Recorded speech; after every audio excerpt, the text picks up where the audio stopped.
Bonjour Africulture, c'est Thomas Njijol en direct du Festival de Cannes pour mon nouveau film Indomptable. Appel d'urgence. On signale le meurtre de l'officier de police Albert Koumé. C'est-à-dire qu'on peut mourir dans les bouchons dans ce pays. Il y avait une vendeuse ici, n'est-ce pas? Une femme. Elle faisait les beignets haricots. Commissaire Bilong. Indomptable, c'est un clin d'œil évidemment au nom de l'équipe nationale du Cameroun de football, mais c'est aussi ce qui caractérise le mieux beaucoup de personnages de ce film, parce qu'ils sont tous un peu indomptables, à commencer par ce commissaire. On stoppe les mensonges. De toi à moi.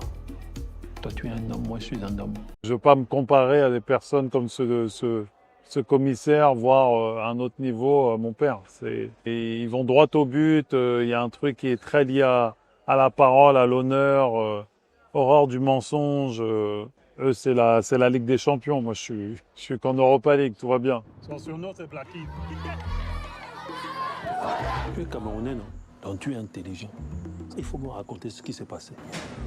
On peut travailler dans des conditions pareilles. J'ai pas essayé de monter ni de descendre le Cameroun. C'est un état des lieux. On est là, on suit ces personnages, on suit ce personnage qui évolue dans cette société, mais sans aucun regard cynique sur les faits. Moi, je suis pas habitant du Cameroun, donc je suis résident français, donc j'ai pas envie de faire preuve de cynisme dans mon approche du Cameroun.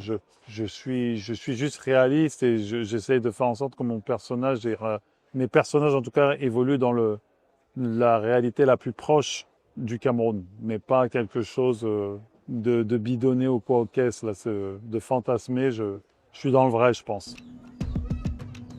Sois un peu présent pour ta famille. Ton travail a pris le dessus sur tout. Le nom que tu portes là, c'est le nom de ma mère. Il faut avoir un peu de conscience de ça. Tu me parles Non, encore non, et donc- toujours des traditions. Je protège Je protège ma famille. Tu ne me parles pas fort. Sans avoir eu un postulat de dire il faut que je construise des personnages forts, féminins et tout.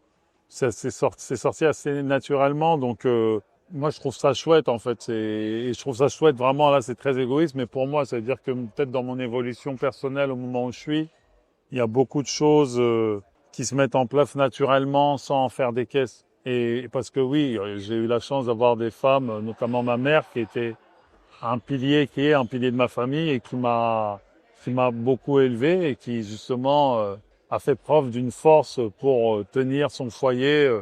Parce qu'il n'y avait pas que moi, il y avait mes frères, il y avait ma sœur et tout. Donc j'ai eu devant moi un exemple de force assez incroyable.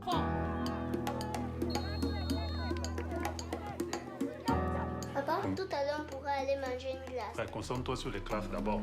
Le Cameroun, c'est mon pays d'origine. J'ai découvert à l'âge de 5 ans, vu que j'ai grandi, que je suis né en France. Et après, depuis, j'ai eu la chance de faire beaucoup d'allers-retours vers le Cameroun. Donc j'ai un rapport pas du tout fantasmé au Cameroun, un rapport très vrai, un rapport beaucoup d'amour. C'est le pays de mes grands-parents. J'ai eu la chance de connaître mes grands-mères, d'aller au village, de voir beaucoup de choses. J'ai pas un rapport sacral dans le sens fou, mais c'est mon pays, quoi, c'est ma terre. J'espère que le cinéma pékin ait les moyens de pouvoir réaliser, j'ai envie de dire de grandes choses, mais c'est pas forcément par les moyens de production. Évidemment que ça devra arriver à un moment, mais c'est surtout de mettre en place ces récits et de les mettre de façon constante et de les mettre de façon universelle, au même titre, comme je vous dis, on est capable de regarder des parasites sans se poser la question de ils sont asiatiques, ils sont pas asiatiques. Et c'est beaucoup de travail, c'est une création hors norme, mais sur un certain cinéma, j'ai très confiance pour l'avenir du continent africain.